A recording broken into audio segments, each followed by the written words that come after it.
ao som deste hino, nós humildemente nos aproximamos de Ti, agradecido por esta oportunidade tão singular.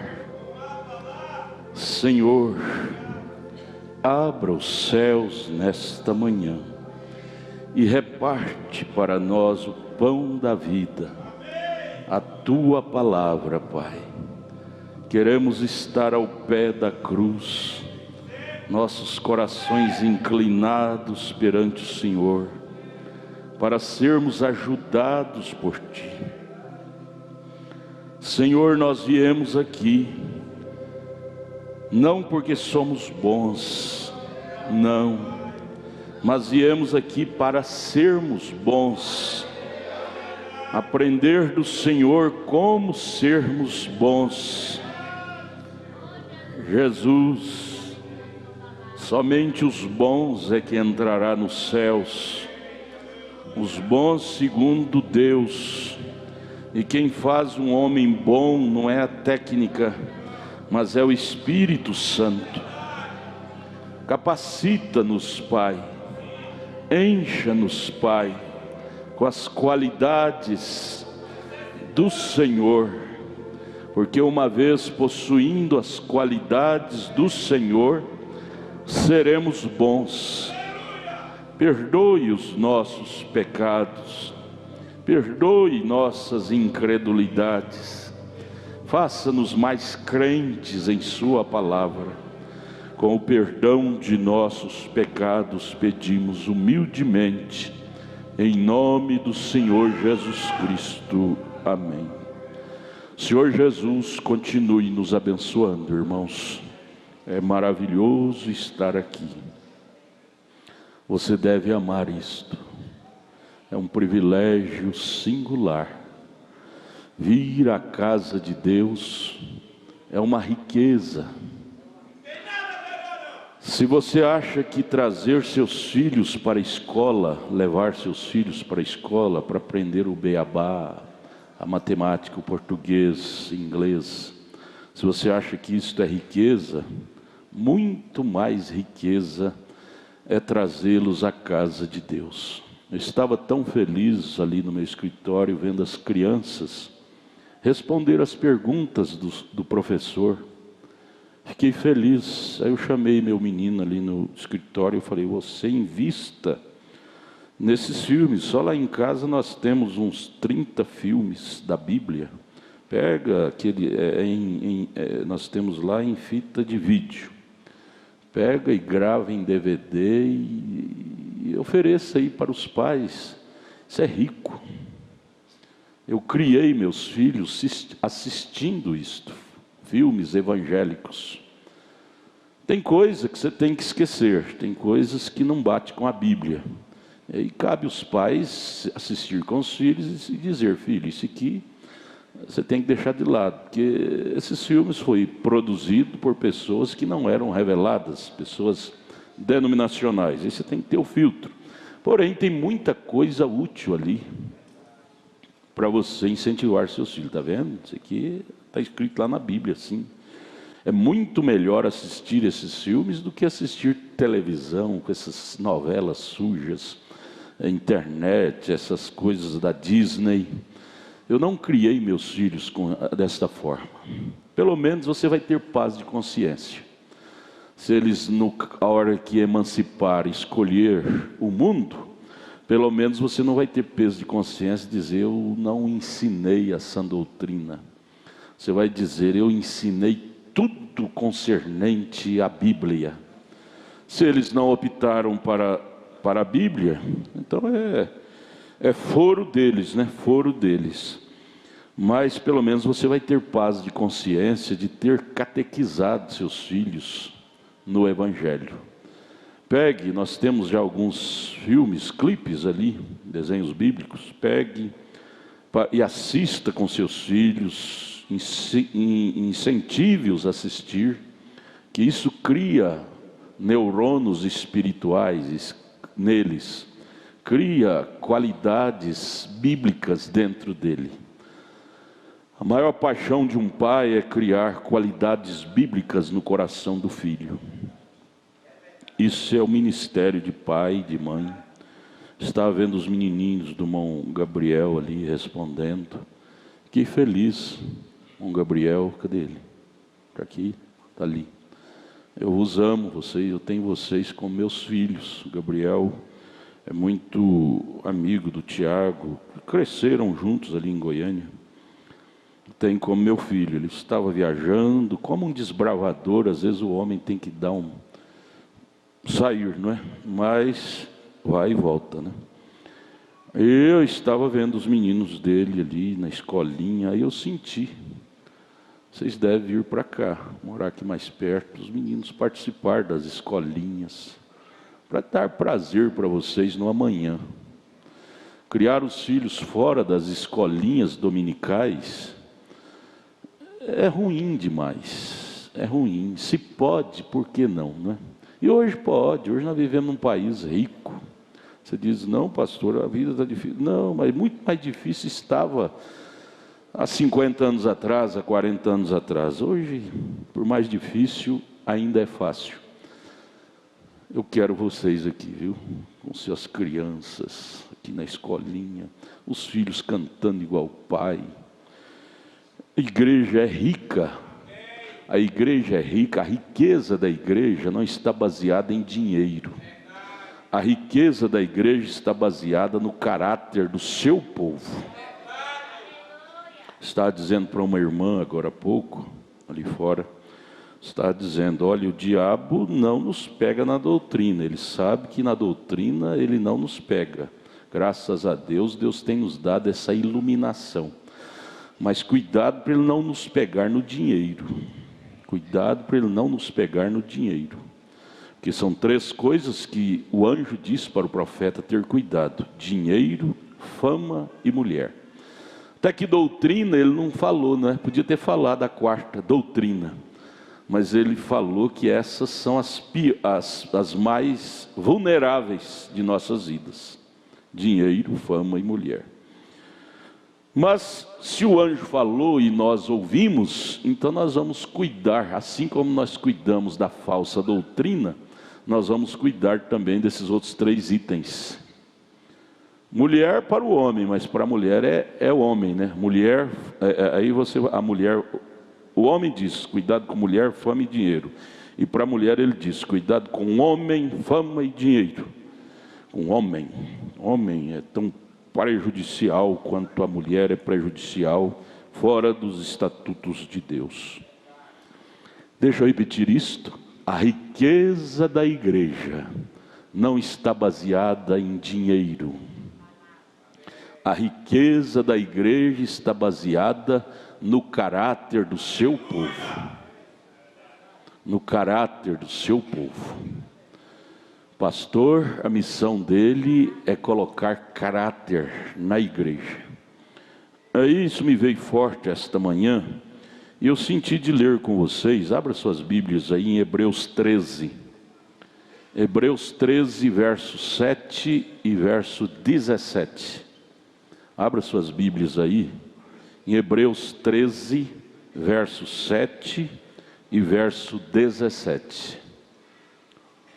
O pastor é um caduco no bom sentido, né? Ele fica caduco de ver as crianças fluindo em Cristo, os adolescentes fluindo em Cristo, os casais fluindo em Cristo. O sucesso de uma igreja é o caráter do seu povo. Uma igreja que não tem caráter é uma igreja que não tem sucesso.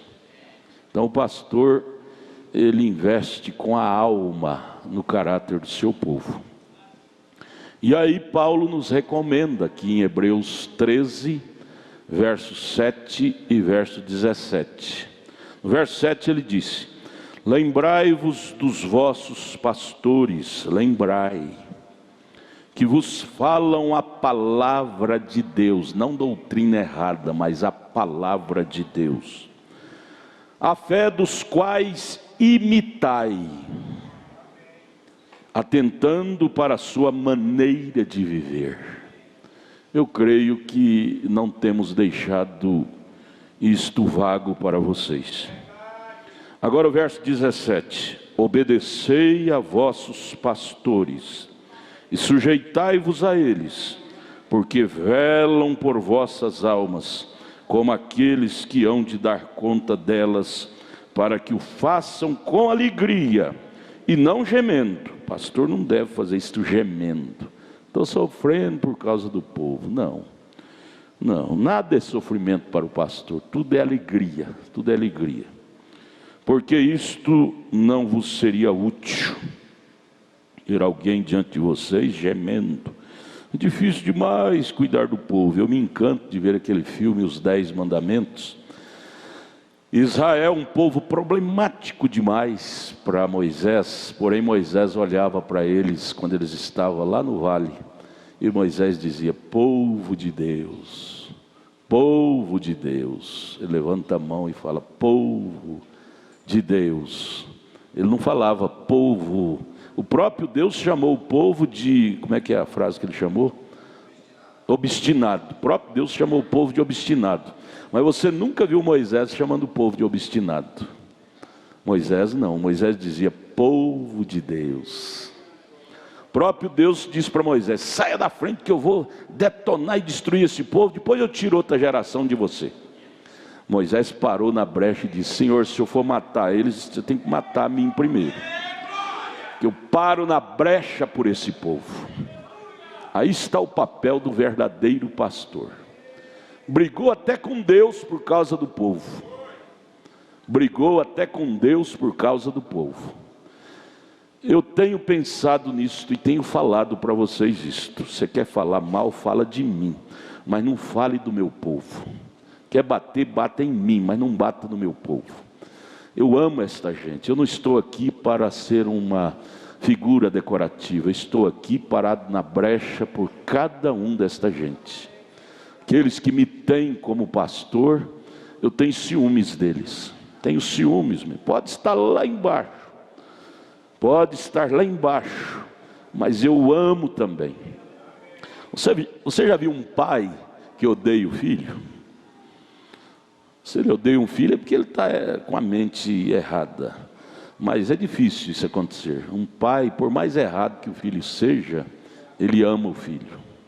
E outra coisa, pai não tem partidarismo. Ama mais o Zequinha do que o João.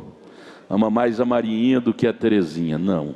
Pai ama todos iguais. Irmão tem partidarismo. Irmão tem.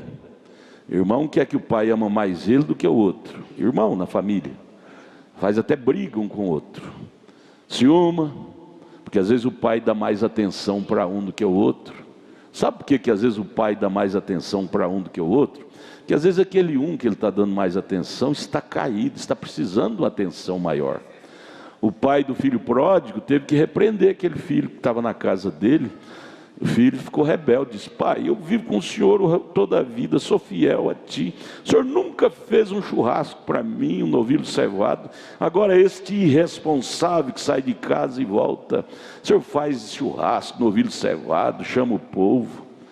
Aí o pai disse: meu filho, senta aqui, deixa eu conversar com você. Você, tudo que eu tenho é seu.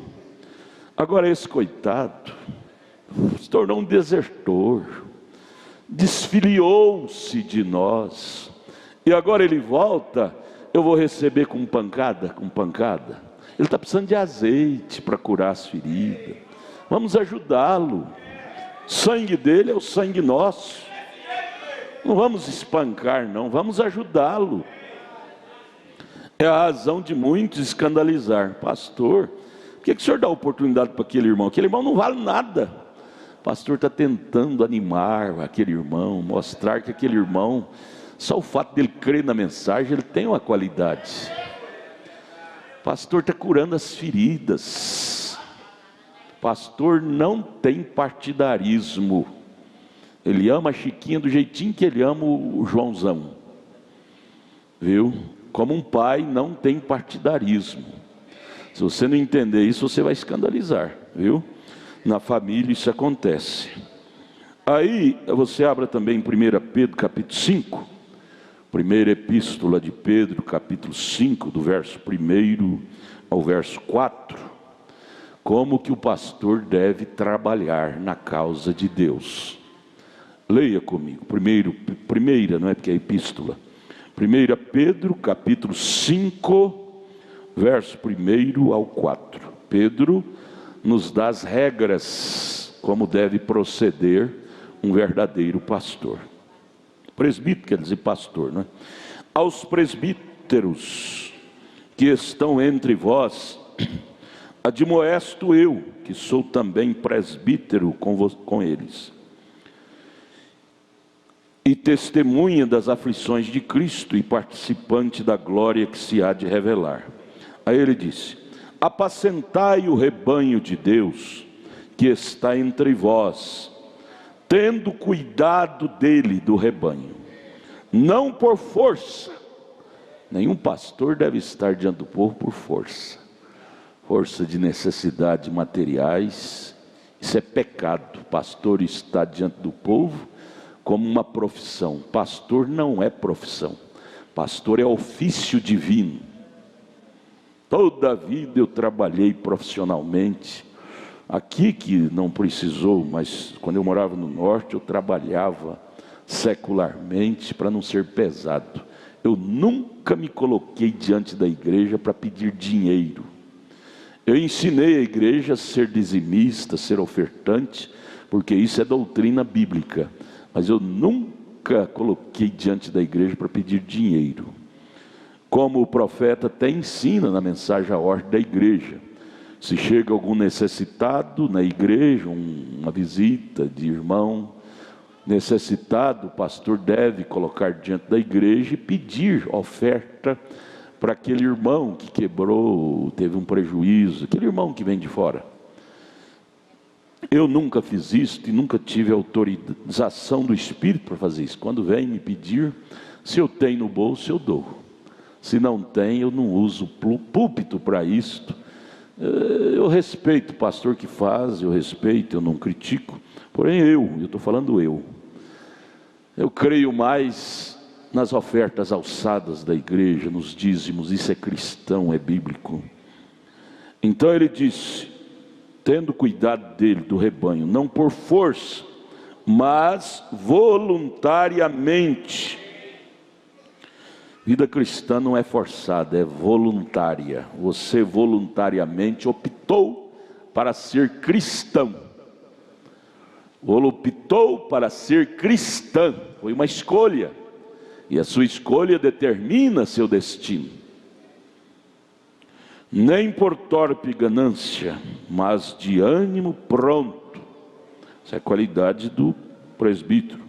Aí vem o verso 3: nem como tendo domínio sobre a herança de Deus, mas servindo de exemplo ao rebanho. Domínio, pastor não é dono da igreja, ele é o conselheiro da igreja, ele é a bússola da igreja, é o olho da igreja, mas ele não é um delegado. Ele deve ensinar com toda a autoridade do Espírito. Aqueles que crer nele sairá bem. Porém, aqueles que não crer, ele não é culpado, não é? Pelo menos ele ensinou. Mas ele ensina não como tendo domínio, não. Ele ensina como um amigo, como um companheiro, como um advogado que quer livrar o povo do inferno. Essa é a posição do pastor. Ensina as jovens a não cortar o cabelo, não andar como mundana. Por que ele ensina? E é dever dele ensinar?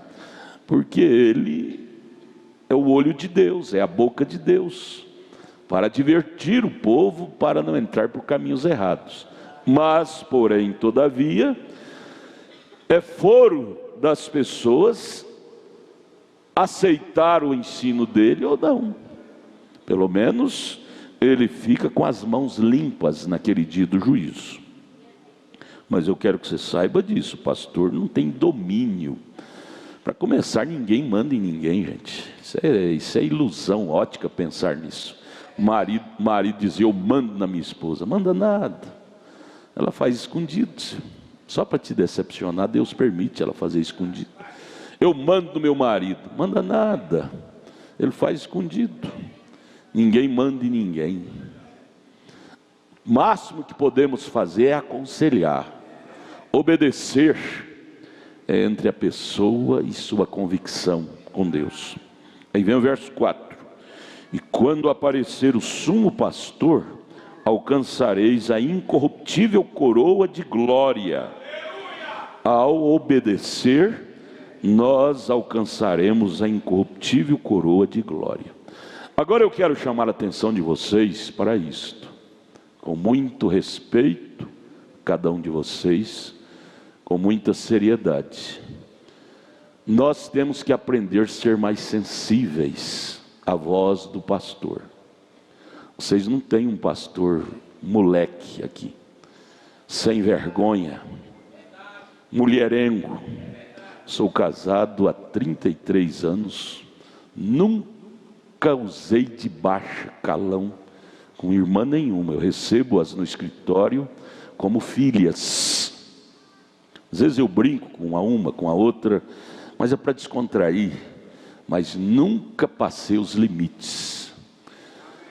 Agora eu quero te dizer sobre a brincadeira do pastor. Até a brincadeira dele é Deus. Você fica levando em brincadeira a brincadeira dele. Às vezes aquilo é a maneira que Deus usou para te ajudar. Eu me lembro em 1977, eu sou crente desde o ano de 1972, nesta mensagem, me batizei com 12 anos. Em 75 eu mudei para a capital de São Paulo e fui criado ali. E lá estava o pastor Dércio da Rosa Viana, um moço muito sincero, muito puro. Porém, ele teve esse lapso de pensar que o pastor dele, as brincadeiras do pastor dele, era brincadeira só. Em 1977, eu já era obreiro, eu fui consagrado em 77. Ele veio para o encontro de Goiânia, encontro de pastores, e eu fiquei lá cuidando da igreja, lá em São Paulo.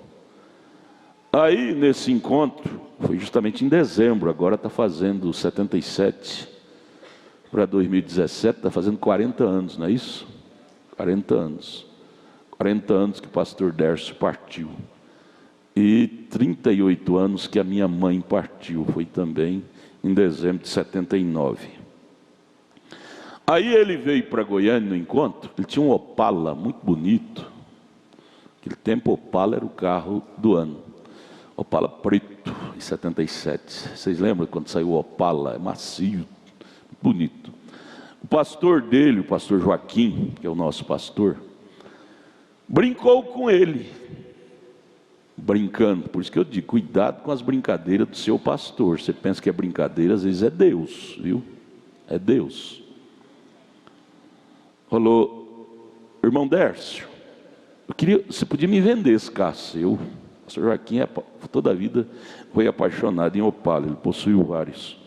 Você podia me vender esse carro seu? O pastor Dércio falou, não, de jeito nenhum, Deus me deu ele, eu não quero vender não.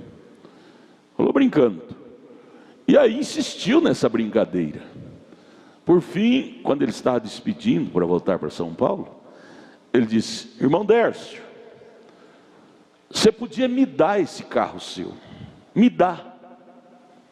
O pastor Dércio achou aquilo absurdo. Falou, não pastor, eu tenho que voltar com a minha família. Sabe o que aconteceu? Ele não obedeceu à brincadeira do seu pastor. Pensou que aquilo era brincadeira.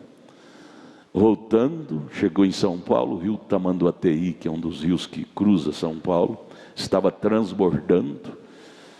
Eu estava na igreja, na época eu tomava conta da igreja na ausência dele, e 3 horas da manhã ele bateu a campainha, eu atendi, ele descarregou as literaturas. Falei, pastor Dércio, dorme aqui, amanhã o senhor acaba de chegar, porque ele morava em Santo André, que é uma cidade a uns 80 quilômetros para lá. Não, eu vou chegar em casa, eu cheguei até aqui, eu vou chegar em casa, 3 horas da manhã.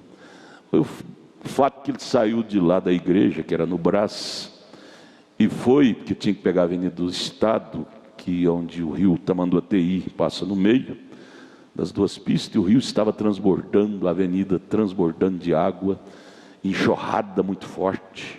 Naquele tempo o rio não era canalizado ainda, E ele perdeu o controle da direção do carro naquela enxurrada, e a enxurrada levou ele para dentro do leito do rio. Ele, sua esposa, irmã Elizabeth, seus 3 filhos morreram afogados no rio Tamanduateí.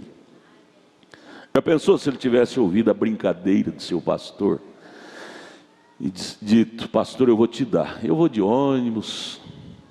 Ele teria evitado de morrer. Ele teria evitado de morrer. Eu quero dizer para vocês, tudo que eu prego para vocês, eu estou falando de experiência própria, como eu encaro uma palavra do pastor. Eu não falo nada para vocês que eu não ponho a mão na coisa, que eu não estou agarrado naquilo.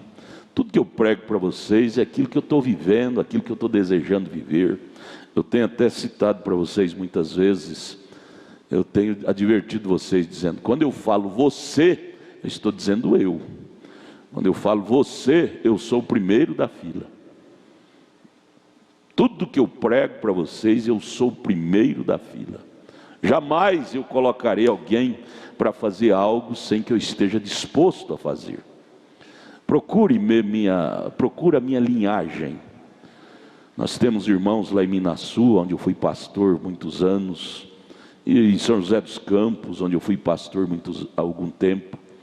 Procure se alguma vez eu dei prova ao contrário disso. Eu sou um homem miserável, fraco, pecador, porém eu sou um namorado da coisa séria.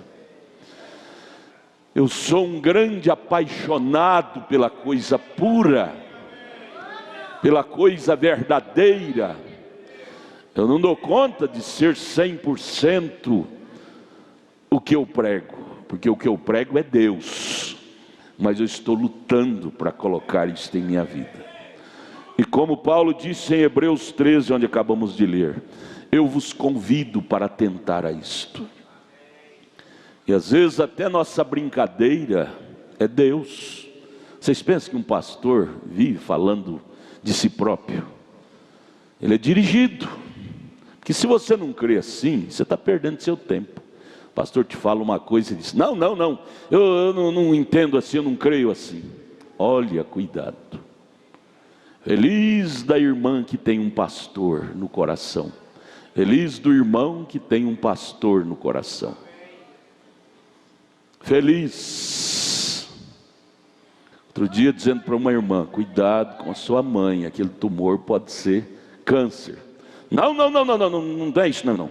Tudo bem, eu prometo nunca mais tocar nisso. Mas se você não crer no pastor, se você não tem um pastor, você não é feliz. Viu? Pastor é um diagnosticador, é um homem de joelho no chão, é um homem que para pelas ovelhas.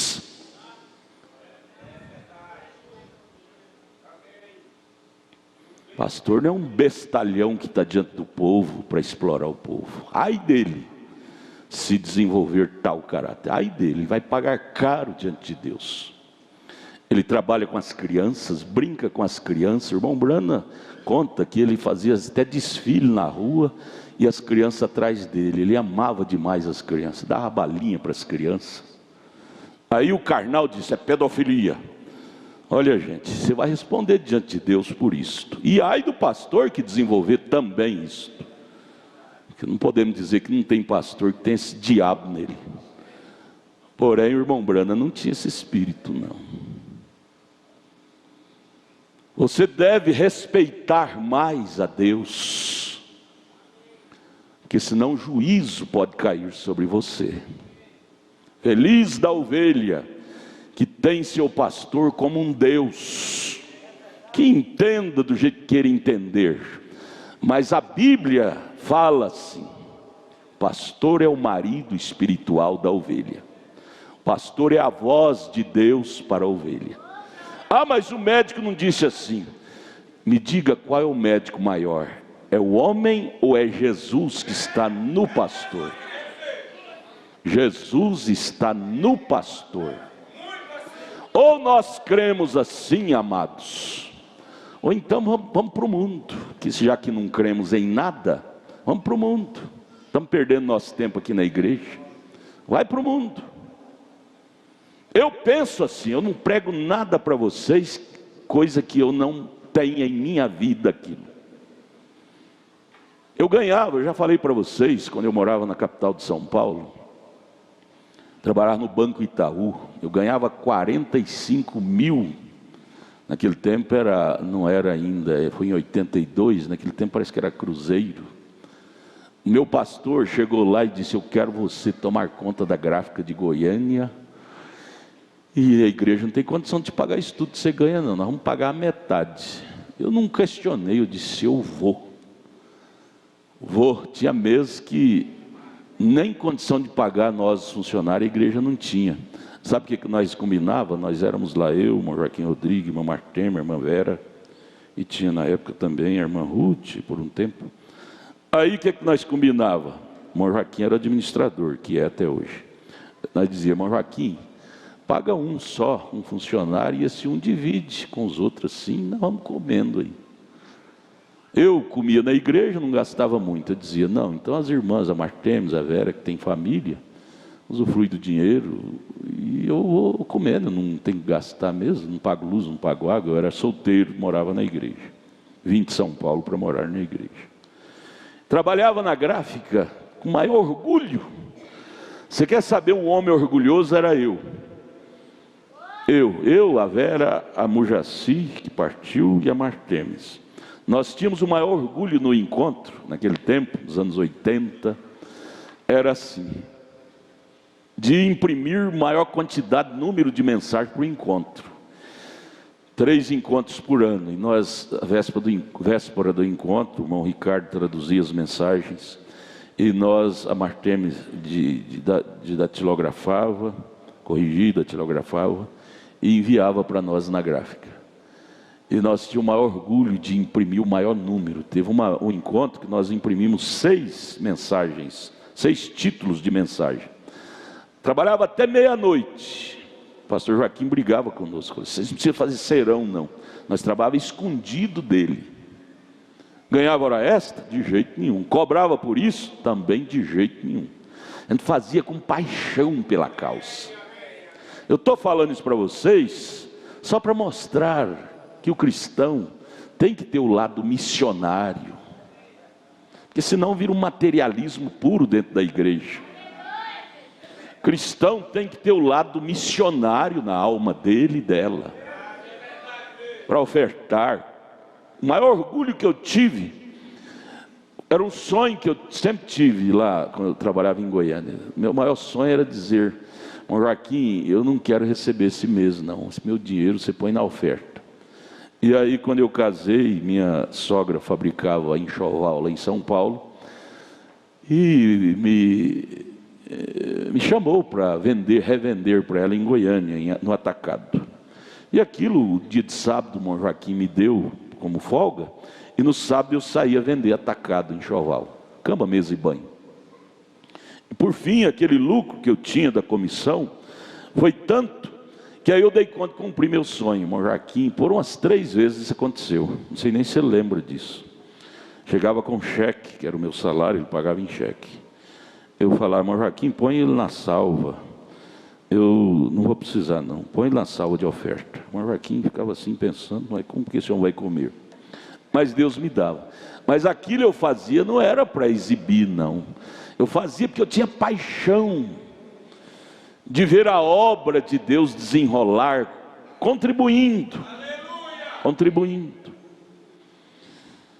Eu sou apaixonado pela causa, irmãos. Eu quero dizer para vocês isto. Desde os 12 anos de idade, quando eu entrei nisso, eu entrei para valer. Eu nunca entrei nisso para brincar. Às vezes vocês me vêem sorrindo, brincando, é para deixar escapar um pouco da pressão, porque um pastor carrega uma tensão 24 horas por dia. Eu pego na costela do irmão Mauro, porque ele precisa de massagem, né? Grandão, não fizer massagem ele pode entortar a coluna. Isso é ajudando, né? Mas é para deixar escapar a pressão. Mas vocês não pensam que o pastor é um sem vergonha. O vosso pastor é um homem que geme pelas vossas almas. Você quer ver eu ficar triste quando eu ver um membro desviando, dando ouvido a tonterias. O irmão Magno, o irmão Samuel me acompanham, eu puxo a orelha deles dizendo: vai visitar. Você já visitou fulano? Já visitou ciclano? Você visitou aquela família que eu te falei? Visitou não? Ah, irmão, cadê o irmão Lourinho? Põe ele na cadeia, irmão Lourinho. Não está obedecendo, né? Eu fico triste porque eu quero vê-los todos na fileira do Evangelho.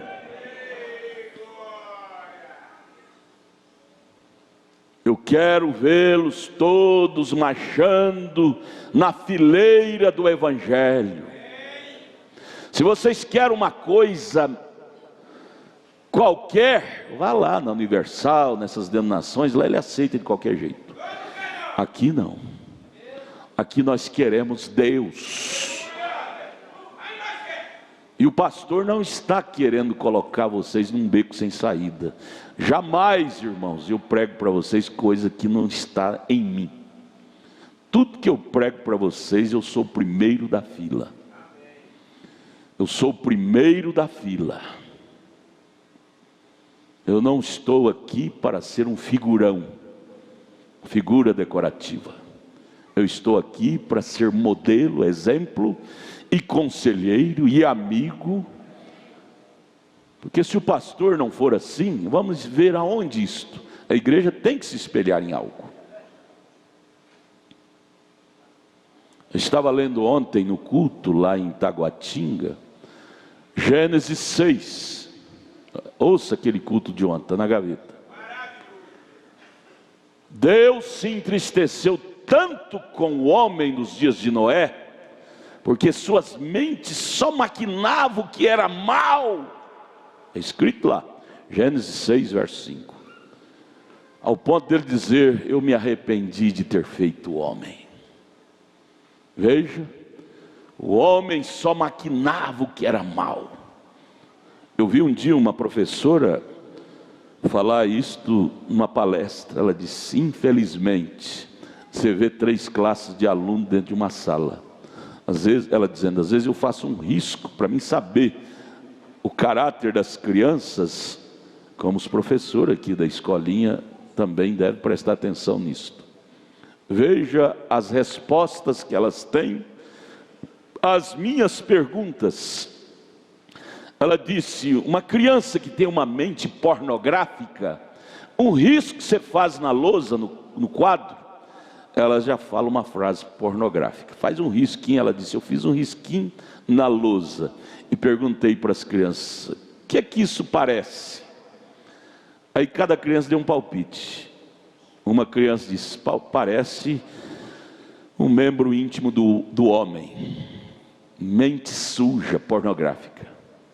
Outro disse, que já tinha mente pura, disse: parece uma pombinha voando. Mente pura, não é? Mas o outro, com a mente suja, disse: parece um órgão íntimo do masculino. E assim é todos os seres humanos. Apresenta um quadro diante deles, e cada um mostra o que está dentro dele, vai julgar segundo o que está no coração dele. Essa coisa é isto, fala a palavra mais baixa. Outro que tem a alma pura, a mente, tem coisa melhor, meus irmãos, do que ter mente virgem. Quando você tem mente virgem, você não vê maldade em nada. Para você tudo é puro, tudo é bom. Eu sofro demais com isto nos negócios. Às vezes eu vou negociar com pessoas que não são honestas, e eu julgo elas por mim. Eu penso que elas são honestas como eu gosto, luto para ser, e aí eu levo chumbo. As pessoas realmente sem Deus, elas não são honestas. Por você ter mente virgem, as pessoas às vezes não têm e te julga mal como elas são. Porque é o que está no coração da pessoa, ela julga as pessoas de acordo com aquilo que está no coração delas. Se a pessoa é adúltera, ela julga todo mundo que é adúltero, porque ela é. Jesus disse: a medida que você tem é a medida que você vai medir os outros. Jesus falou isto. Se a pessoa é assassino, ele julga todo mundo é assassino. A pessoa não presta, ele julga todo mundo não presta. Não é assim não, gente. Não é assim não.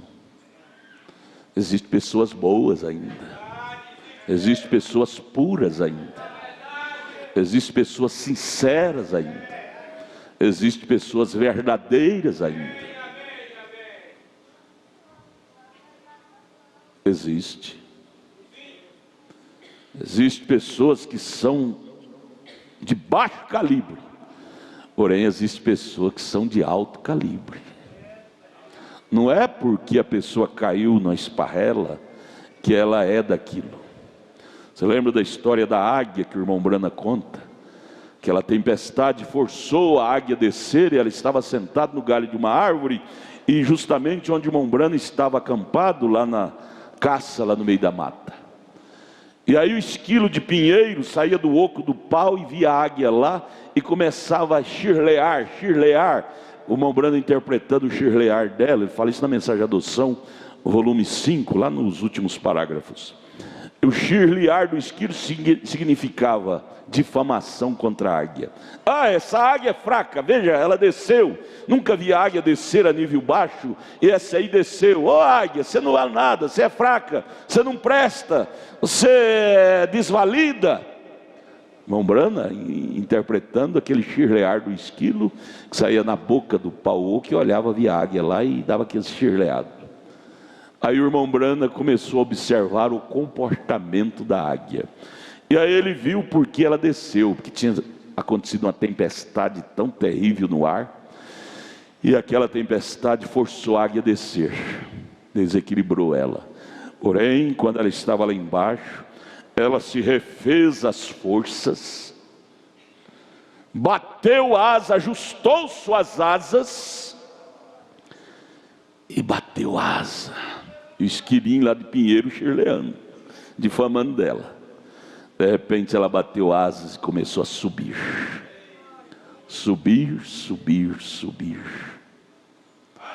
O irmão Brana pegou uma lente de binóculo de grau e olhou. De repente ele viu só uma pintinha lá no ar. Era a águia que tinha subido. Às vezes isso acontece com o cristão. Às vezes ele desce por tempestades espirituais da vida, força, contrariando a natureza dele, porque o cristão é viver no alto. Mas às vezes tem tempestades da vida que força ele descer, porém ele não ficará ali. Ela não ficará ali. Vai haver um levantar, um bater de asas. Espere e veja. Por isso nós não podemos julgar as pessoas pelo seu nível baixo. Às vezes ela desceu por uma tempestade diabólica que o pegou nas alturas e golpeou e forçou a descer. Você tem que saber que a nossa vida é composta de fases. Não é porque somos batizados com o Espírito Santo que não teremos fases negras, como Abraão, nosso pai da fé. Você visse Abraão mentindo para Abimeleque, combinando com Sara para mentir para Abimeleque, que ela era sua irmã, você escandalizaria com Abraão. Você caía da fé. Aí seria o herói morto. Você sabe o que é o herói morto? Você já viu essa frase? Herói morto. Você tem aquele homem como seu herói. Porém, quando você vê uma falha dele, você decepciona com aquilo e aquele herói morre dentro do seu coração. Aí você vai procurar outro herói para você espelhar. Isso é muito perigoso. Isso é muito perigoso. Isso é muito perigoso. Porque aí você vai sempre ter um herói morto em seu coração por causa do baixo dele. Você tem que saber que as pessoas são humanas e como humanos estamos sujeitos às fases da vida. Você nunca pode idolatrar, dizer que lá é como é que eles falam do Papa? Eles falam do Papa que o Papa é o único homem como é que chama, gente? Que não tem falha, é infalível. Infalível. Irmão Brana disse: isso não é verdade. O único infalível é o Senhor Jesus Cristo. Todos os homens daqui da terra têm fabilidade. E se você entender isto, você nunca vai deixar seu herói morrer. O marido é o herói da esposa, a esposa é a heroína do marido. E não é as falhas dele que vai matar sua imagem no coração dela, para ela largar dele e arrumar outro. Não é as falhas dela que vai matar ela no coração dele, para ele largar dela e arrumar outra. Ela continua sendo sua heroína, ele continua sendo seu herói, um batalhador. Se vocês me virem no amanhã, na sarjeta, bêbado, não me julgue por aquilo. Julga assim, aquele homem foi um lutador pela verdade. Ele é uma águia que desceu forçado por uma tempestade. O irmão Brana falou isso, eu estou falando baseado no que o irmão Brana disse. Ele disse: eu amo tanto a Jesus, eu amo tanto a Jesus, porém, se um dia ele me mandar para o inferno por uma fraqueza minha, lá do inferno eu continuarei amando a ele. Lá do inferno eu continuarei amando a ele. Que se ele me mandou foi por uma causa justa, que eu errei. Porém, se ele me mandar com esse espírito que eu tenho, lá do inferno eu continuarei amando a Jesus. Oh, irmão, isso é lindo demais. Isso é lindo demais. Você não vai se tornar uma vítima nunca. Se ele te mandar para o inferno, você vai dizer: mereci, eu errei mesmo, eu mereci. Você não vai para lá como uma vítima. Tadinho de mim, sou um grande lutador, lutei tantos anos pela verdade, só porque eu cometi aquilo, Jesus me mandou para o inferno. Você não vai alegar nada disso. Você vai dizer: eu fui para o inferno porque mereci, eu errei. E Deus achou eu digno de me mandar para o inferno, é justiça dele. Só que não é por isso que eu vou odiá-lo, não. Isso aconteceu com Jó. Deus permitiu aquela lepra cair sobre Jó, e nem por isso Jó odiou a Deus. Jó nunca fez por onde daquilo, nunca. É um homem justo. Leia Jó capítulo 1 para você ver. Jó era um homem justo, reto. Porém Deus, para provar para o diabo quem era Jó, permitiu jogar Jó naquela esparrela. Porém ele confiava no espírito de Jó, que Jó não pecaria, mesmo na lepra. Jó disse: Deus deu, Deus tomou. Bendito seja o nome de Deus. Ele tinha direito de odiar a Deus. Ele tinha o direito de blasfemar contra Deus. Porém ele não usou desses direitos. A maior grandeza de um homem é ter o outro nas suas mãos, a fraqueza do outro nas suas mãos, e não puxar o gatilho para matar o outro. Você tem o outro nas suas mãos. Ninguém, além do marido, tem a esposa na mão, porque ele convive com ela, conhece as fraquezas dela. Mas não é por isso que ele vai detonar ela. Ele tem a vida dela na mão. A mulher tem a vida do marido na mão. Ela conhece as fraquezas dele. Mas ela, cristã, ela nunca joga aquilo na cara dele. Ô, seu sem vergonha! Não, ela o respeita, ela tem ele como seu Senhor. A mulher cristã é assim. O homem cristão é assim. E isto é que forma um casamento duradouro. Um casamento de raízes. Casamento que não tem respeito, não tem duração longa. Vida cristã que não tem respeito, não tem duração longa. O respeito e a humildade são irmãos gêmeos na vida cristã, na vida social, na vida conjugal, em todos os ângulos da vida que você for enfrentar. Essas duas qualidades são indispensáveis para a vida de um vitorioso. Respeito e humildade. Você nunca viu pessoas desrespeitosas ter sucesso. espiritualmente. Às vezes tem materialmente, como Hitler, aquele grande desrespeitoso dos judeus, teve. Só que o fim dele foi um sumiço que ninguém achou ele. Ninguém sabe o paradeiro de Hitler até hoje, por causa do ego que aquele homem tinha. Deus nos livre disto, irmão. Se há uma coisa que eu desejo na minha vida, meus irmãos, é ser mais crente. Eu não estou preocupado em entender tudo que Deus fala, eu estou preocupado em obedecer tudo que Deus fala. Esta é a minha maior preocupação. Jesus nunca disse, o entendeste? O entendeste? Ele somente dizia, o creste? O creste? Se tu creres, verás a glória de Deus. Bem-aventurado uma igreja que permanece nesse bom espírito, que tem um pastor e que vela pelas palavras deste homem. Hoje é raro, meus irmãos, hoje é raro. Por qualquer coisa já troca de igreja e vira aquela miscelânea. Por isso que eu digo, eu me orgulho de vocês. Vocês aguentam a correção, humildes, submisso. Eu tenho orgulho de vocês. Vocês estão aqui porque vocês amam a verdade. Eu tenho orgulho de meus obreiros, de meus diáconos. Nas reuniões aqui sai faísca de fogo, mas termina com lágrimas, abraçando um ao outro. Isso fala que nós estamos aqui não por promoção pessoal, não.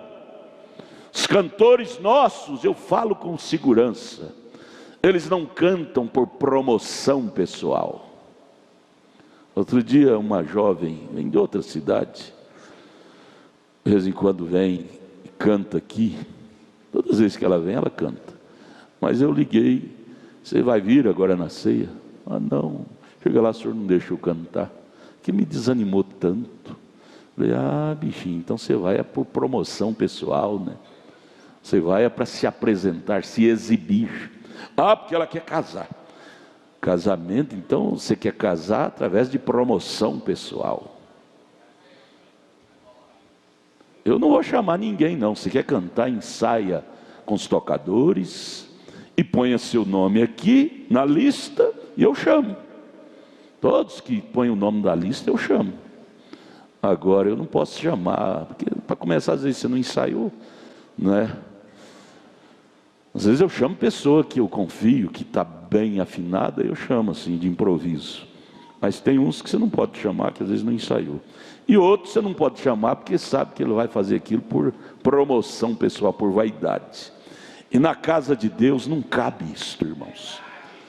Vaidade e orgulho são duas qualidades que não cabem na casa de Deus. Aqui cabe pessoas defuntas para isto. O orgulho é um defunto aqui no nosso meio. A vaidade é um defunto aqui no nosso meio. Aqui o que é promovido é o amor divino. Nós cantamos por causa do amor divino pela palavra.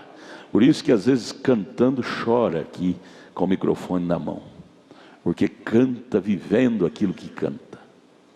Eu acho lindo, eu fico encantado quando eu vejo isto fluindo em nosso meio. E a razão pela qual eu estou aqui é porque eu amo vocês e amo esse bom espírito que vocês têm cultivado até aqui. Eu amo. E eu espero que cada dia isto seja alimentado em nosso meio de uma forma maior. O amor pela palavra acima de qualquer coisa. Repito, a beleza da igreja, o valor da igreja não está medido por dinheiro, mas está medido no caráter do seu povo que ali se reúne. O valor da igreja, ou se eu pudesse falar isto, tivesse um alto-falante grande aqui em cima da igreja, para eu falar isso para o mundo inteiro ouvir, eu falaria. O valor de uma igreja não está medido no dinheiro que ela tem, mas está medido no caráter da sua gente, que ali se reúne. É caráter de alto nível. Caráter de alto nível. É o caráter do povo de Deus. Amém, glória a Jesus. Irmão, esse relógio aí está certo, irmão Marco? Misericórdia, 10h15 já. Manda as cozinheiras pôr água no feijão lá para aumentar, para dar para todo mundo comer, porque eu não vou parar por agora não, viu? Nem entrei na mensagem. Vocês estão me passando a conversa e não deixam eu ler a mensagem. Já faz muitos domingos que eu trago para ler, vocês não deixam, a culpa é sua, viu? Vocês prendem mão magna. Vamos ler a Bíblia. Vamos ler a Bíblia, porque a coisa é tão gostosa, irmão. Se a gente tiver cuidado, a gente fica nisso. A coisa é muito rica. Um culto é a maior riqueza que o cristão tem na vida.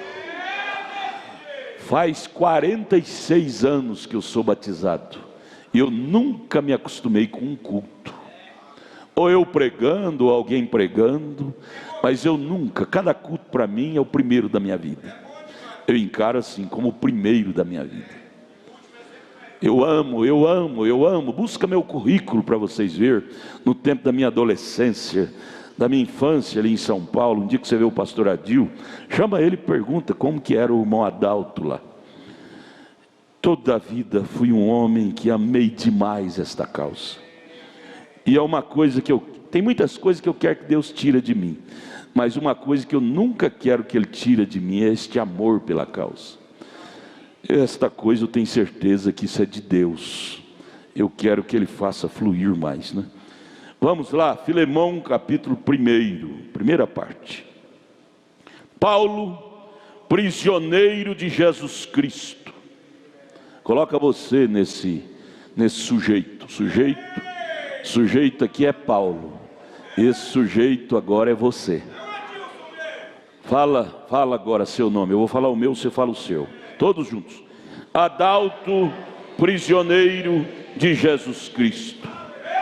Você falou o seu? Falou o senhor Camimura, irmão Camimura. Falou? Eu não ouvi, falou bem forte. Vamos ouvir mais alto. Vamos. Adalto, prisioneiro de Jesus Cristo. Senhor, que assim seja. Que assim seja, Jesus. Se há uma coisa que eu quero, é isto para a minha vida. Eu não estou interessado em que o Senhor faça a minha vontade, mas eu estou interessado que o Senhor faça a tua vontade em minha vida. Perdoa-me,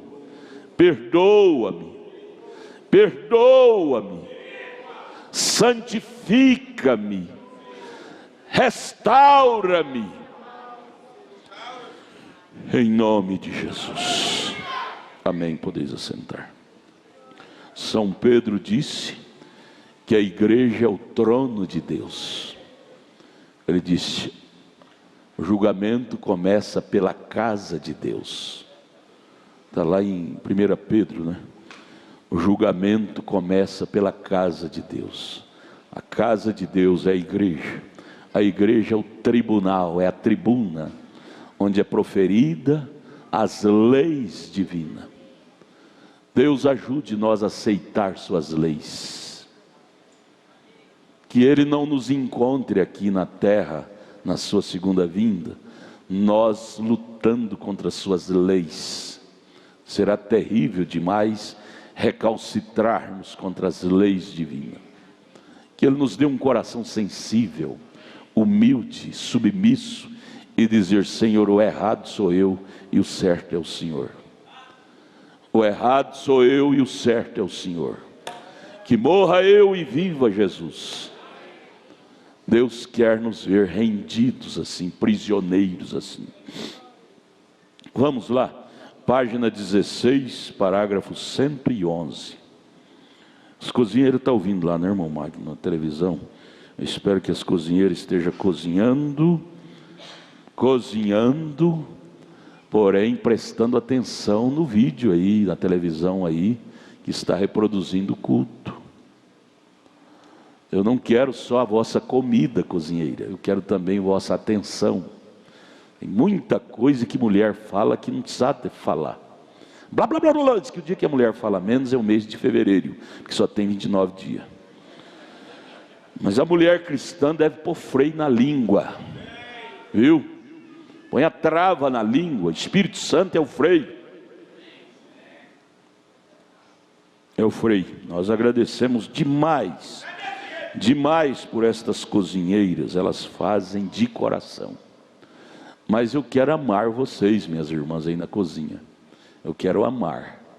E o amor é puxão de orelha, expressado com puxão de orelha. Isso significa preocupação. Eu não quero só a comida física de vocês, eu quero também a atenção espiritual de vocês. Eu achei muito lindo, toda segunda-feira à noite, eu puxo a página de Goiânia para assistir a escola. E na escola anterior o pastor disse,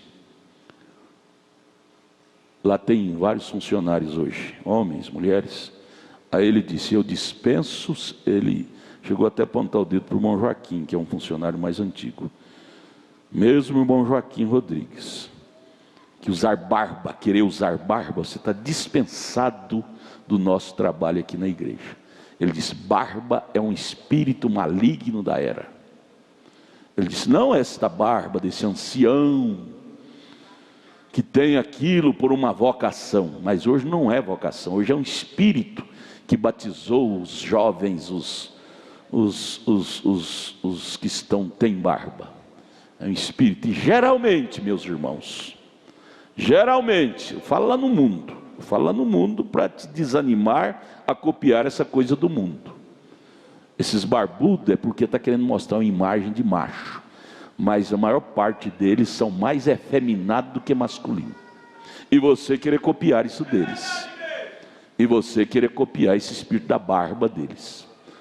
90% ou mais desses barbudos lá do mundo é porque está querendo mostrar uma imagem de masculinidade, quando na realidade são efeminados. Eu conheço esse espírito.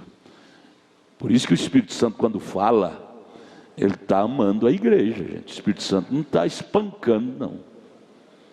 Ele está amando. Eu achei linda a colocação dele. Qualquer funcionário que quiser trabalhar no estúdio da igreja, em qualquer departamento da igreja, seja cristão com aparência. A Bíblia diz, nós temos que ter aparência de santidade. É igual as irmãs que cantam. Irmãs que cantam com esse vestido coladinho, ela não está tendo aparência de santidade. Está tendo aparência de sexy. Eu falei ontem lá no culto de Taguatinga. Isso me veio muito forte essa semana. Na internet eu vi aquelas irmãs da África com vestido coladinho. É lógico que os africanos têm seu estilo, porém não é necessário de ter o estilo mundano. Você pode ter seu estilo sem copiar do mundo. Para que tem que ter aquele vestido coladinho, cantando e rebolando? As irmãs lá na frente, rebolando. Sabe o que me veio? No espírito. Pastor não tem nenhum ponto de vista próprio. Tudo é Deus que coloca na alma dele para ele falar para o povo, que aquilo é útil para o povo. Sabe o que me veio no espírito, quando eu vi aquelas irmãs da África cantando, rebolando? O que muitos brasileiros estão copiando. Outro dia eu vi um pastor falando sobre a técnica como é que chama esse gesto de rebolar assim? É coreografia. Como é que é? É grafia ou gafia? Coreografia. O professor Dilson falou. O pastor falando, o cristão tem a coreografia de Deus. Eu pergunto, Deus tem essa coreografia sexy? O dançar no espírito é outra coisa muito diferente. Davi dançou no espírito ao ver a arca voltando, mas ali ele estava vibrando no espírito. Não é essa coisa de todo hino ter que dançar, virou moda. Nada das coisas de Deus é moda, aquilo vem à tona de uma forma esporádica. Todo canto tem que dançar. Isso é dançar no espírito. coreografia do Espírito. Sabe o que me veio na alma quando eu vi isso? Eu voltei lá quando eu era criança. Vocês já tiveram gatas em casa? Gata, gato? Quem já teve? Levante a mão. Quando eu era criança, nós morávamos na roça. Aí meu pai tinha que criar gato para comer os ratos, senão os ratos comiam até gente dentro de casa. Criava gato, gata. E sabe qual é o comportamento da gata quando vai, como é que chama? No tempo do cio dela. Para ela chamar a atenção do gato. Vocês lembram, vocês eram criança? A gata põe a cara no chão e começa a rebolar o bumbum e começa a gritar, miar, miau, e o gato de longe sente o cheiro do cio dela e vem. Você já viu isso? Vocês já viram? A gata rebolar e me veio no espírito. Ah, meu Deus. Sabe de onde veio o rebolado? É das gatas. Por isso que eles chamam a gata, minha gata. Os moços chamam as moças de minha gata. Eu disse, meu Deus, como que o natural fala do espiritual? Esse rebolar é das gatas, convidando o gato para o sexo. Esse rebolar das mulheres com essas roupinhas coladas, é chamando os gatos para o sexo, nos púlpitos das igrejas. Meu Deus, aonde a coisa foi parar? Aonde a coisa foi parar? Primeira Bíblia que Deus escreveu foi a natureza, comportamento dos animais, comportamento dos astros, comportamento da criação. É uma Bíblia. Aquele rebolar é o instinto da gata, mas não é instinto de mulher, não. Mulher chamar a atenção do homem com esse rebolado e com essa roupinha arrochada. Isto é pecado. A Bíblia diz que o homem que olhar para ela e cobiçar, ele é adúltero. E aí eu meti o pau, eu não, o Espírito Santo. Essa hipocrisia do Congresso, que aprovou a lei dos estrupadores, dizendo que aquele homem é estrupador. Um homem de sangue puro, sadio, que só come comida sadia, ele tem sangue puro e ele é masco, ele é masculino. Você quer que os homens hoje seja tudo uma nhequinha, vê a mulher pelada e não tem nenhuma reação. Eles querem isto. Por isso que chama os homens de estrupador. Aquela hipócrita daquela mocinha foi 3 horas da manhã no hotel, na porta do lutador que era sangue puro, Mike Tyson, bateu na porta do quarto dele, entrou para dentro e depois saiu condenando ele na mídia, dizendo que ele estrupou ela. Mulher que vai 3 horas da manhã na porta do quarto de um homem, o que ela está querendo? Mulher que anda de shortinho na rua, expondo suas partes íntimas para os homens, o que ela está querendo? Eu vi um dia uma reportagem de uma mulher, uma moça, acho que é na Bahia, shortinho, todo dia tomava o ônibus com aquele shortinho mais sensual. E aí chegou um dia que o cobrador não aguentou e rasgou o verbo para ela e levou ela para um motel. Aí ela pôs na manchete: cobrador do ônibus me estrupou. Ora, aquele homem é homem de sangue puro, é homem com saúde. Ele não tem Deus, porque nós que temos Deus, nós nos dominamos, viramos o rosto para ser um filho de Deus. Mas eles não têm Deus. O que você espera de um homem deste? É uma pólvora no cartucho, puxa o gatilho e sai fogo. As mulheres se tornaram hipócritas para justificar a sua sensualidade. Começa a condenar os homens, chamar de estrupador. Isso é hipocrisia, minha gente. Por que não veste decentemente? Eu digo, vista decentemente e cairá o índice de estrupo 90%. Porque tem homem que tem um espírito mesmo de adultério. que tem espírito de adultério. Mas 90% dos homens que praticam isto é insuflado o desrespeito feminino com a sua virilidade masculina. Vista decentemente. Eu queria ter um alto-falante aqui em cima da igreja para jogar essas palavras. Só que queria que o mundo todo ouvisse. Casa Branca, o Planalto, Congresso. Isto é hipocrisia.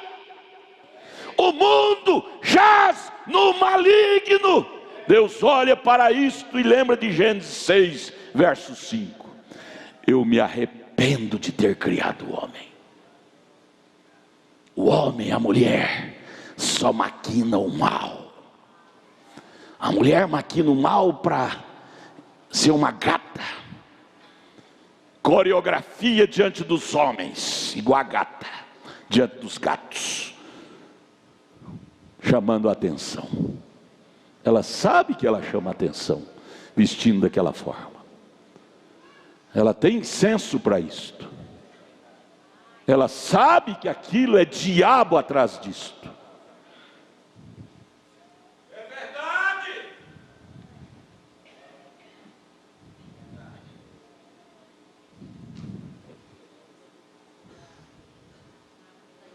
Minha esposa, como mulher, deu 3 filhos, fica espelancando na barriga. Deixa eu fazer a plástica, eu disse.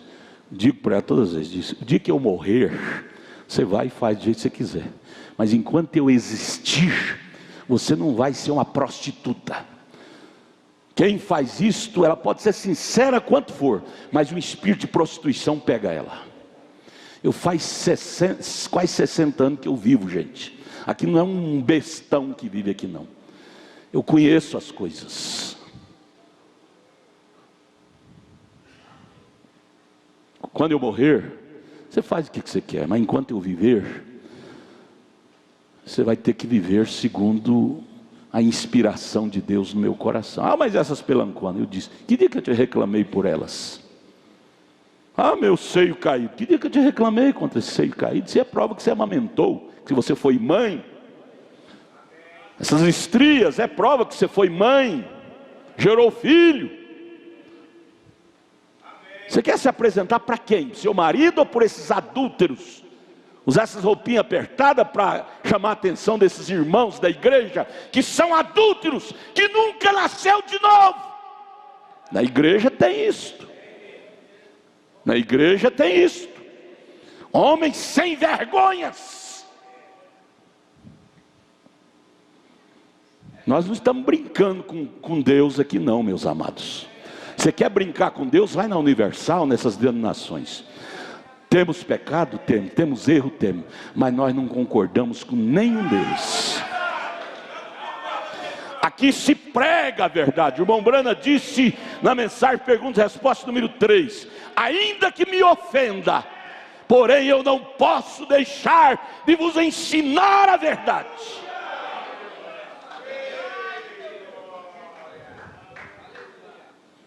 Leia lá, pergunta e resposta número 3, ele fala isto. Ainda que me ofenda, ele disse, eu tenho filhos desviados.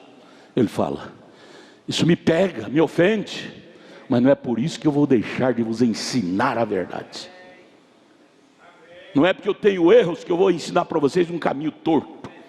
Meus erros não podem me evitar de ensinar para vocês o caminho reto.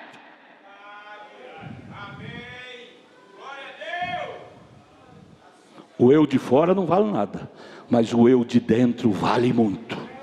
O eu de dentro é Deus. O eu de fora é pó, vai voltar ao pó, mas o eu de dentro é Deus e vai voltar para Deus. Eu amo este evangelho, irmãos. Eu não prego para vocês uma utopia. Eu prego para vocês uma coisa que eu amo, com sinceridade. Eu não dou conta de obedecer 100%, porque eu sou humano. Porém eu creio 100% nesta palavra, nesta mensagem, nesta Bíblia. Eu creio 100%. Eu não sou incrédulo à palavra de Deus. Eu não dou conta de obedecer 100%, porque eu sou humano, tenho meus limites. Eu me envergonho de meus erros. Coisa que eu tenho mais vergonha é de meus pecados. Eu tenho vergonha do adalto de fora, mas eu tenho orgulho do adalto de dentro. E assim você deve dizer para você mesmo, para você mesma. Aleluia. Glória a Deus. Que hino que a irmã tem? Aquilo que vocês cantaram na... É hora da oferta. Canta ele de novo. Bonito. Todos os hinos que vocês cantam é bonito. Canta ele de novo. Pastor, ele ama a sua gente. Eu gosto dos cantores da igreja A, da igreja B, das nossas irmãs da igreja. Mas eu sou apaixonado pelos meus. Por quê? Porque os meus eu conheço a luta deles para ensaiar, mora longe, e faz isso com tanto sacrifício, com tanto amor, e não reclamam.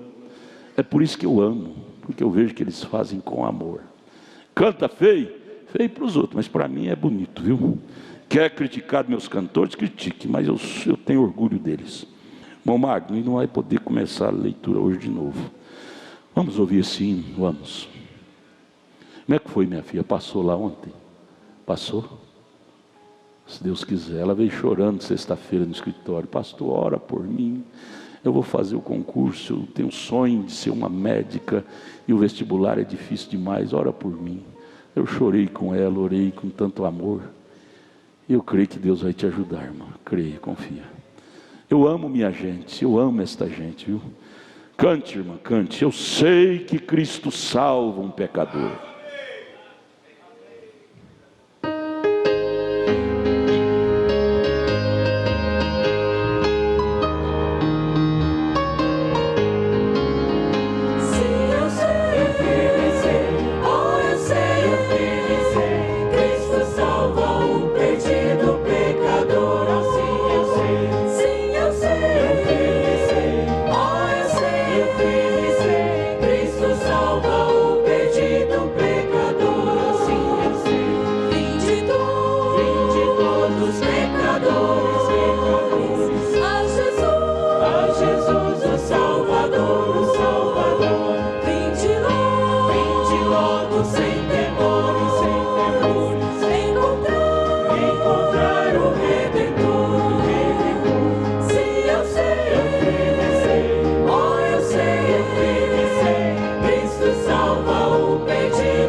disto?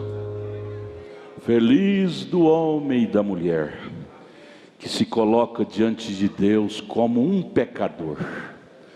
Jesus elogiou a ação daquele publicano por ele se colocar diante de Deus como pecador. Tem misericórdia de mim, pecador que sou. E ele reprovou a ação daquele fariseu que chegou diante dele para orar, elogiando-se a si mesmo. O publicano saiu justificado, o fariseu saiu condenado. Aprenda com isto. Nunca chegue-te diante de Deus como um bom. Sempre a maneira de você ser abençoado por Deus é chegar como publicano. Senhor, eu não valho nada, porém eu estou aqui para buscar uma migalha de Ti. Eu tenho vergonha do meu ser de fora, porém o meu ser de dentro está gemendo por Ti. O ser de fora não geme por Deus, não. É o de dentro é que geme. Vamos ficar de pé. Irmão Sandro, vem cá orar, agradecendo a Deus por esse culto. Se você quer chorar um pouquinho, chore. O altar é lugar dos chorões. O altar é lugar dos chorões. As lágrimas. Esse altar nunca pode ficar seco. O zelador da igreja tem que ter todo culto trabalho para esfregar as lágrimas, o catarro das pessoas que choraram no altar. Não deixa o altar secar, não. Não deixa o altar seco, não. Tenha lágrimas para molhar o altar. E as lágrimas intima a Deus a vir nos ajudar. Oremos com a alma. Senhor Deus, o que nos traz aqui, Pai, é a convicção de que o Senhor está presente em cada culto. Eu não tenho dúvida disso, Pai, porque o que tem sido falado aqui tem transformado vidas. O nosso desespero, Pai, é porque nós não somos o que éramos e não somos o que desejamos ser, Pai.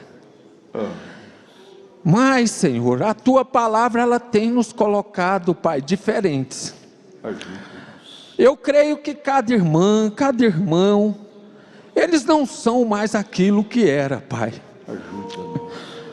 Deus, porque nós podemos perceber, Pai, que a Tua pregação tem nos mudado, Pai.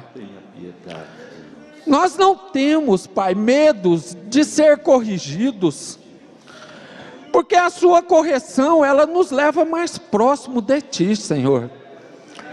O verdadeiro cristão, ele tem essa consciência, Pai, que a Tua palavra, Pai, ela nos aproxima do Senhor, e nós estamos aqui para ser cortados mesmo, nós estamos aqui, Pai, é para ser moído mesmo, porque ser cristão, Pai, é livrar do homem, é livrar do nosso ego, é livrar do nosso orgulho. Eu me lembro do Teu profeta chorando, Pai. Ele disse: a cada pôr do sol eu quero estar mais próximo do Senhor.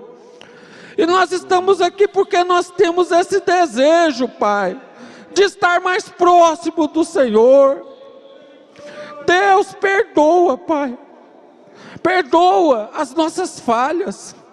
Mas nós falhamos, Pai, querendo estar na Sua presença.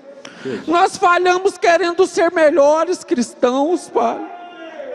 E quando nós viemos na Tua casa, que o Senhor fala com nós, Pai, nós saímos daqui com um gozo tão grande em nossas almas, porque parece que tudo que nós precisamos ouvir, o Senhor fala com nós, Pai. Deus, nós sabemos que não é fácil ser um pastor, mas Deus, que o Senhor possa, Pai, continuar guardando, Senhor, ungindo o nosso pastor. Nós sabemos que o diabo, ele quer destruir o correto, é o verdadeiro, é aqueles que estão ao lado de Deus, Pai. Mas nós sabemos que o Senhor tem algo maior para nós. Nós sabemos que o Senhor tem a sua palavra para nós, e não tem poder que possa destruir isso. A nossa proteção não é nossa, Pai. A nossa proteção é do Senhor. É o seu sangue que nos protege, Senhor.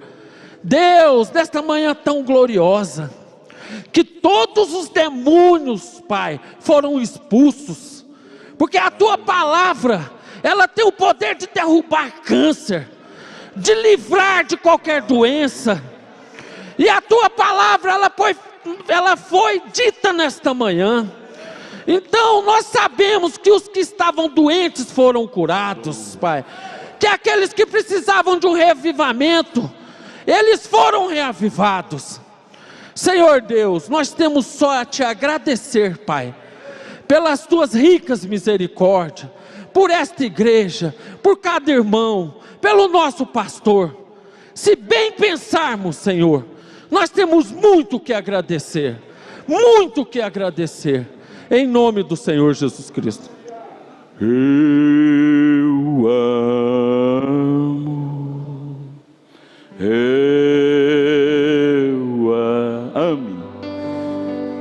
porque Ele primeiro me amou e comprou minha salvação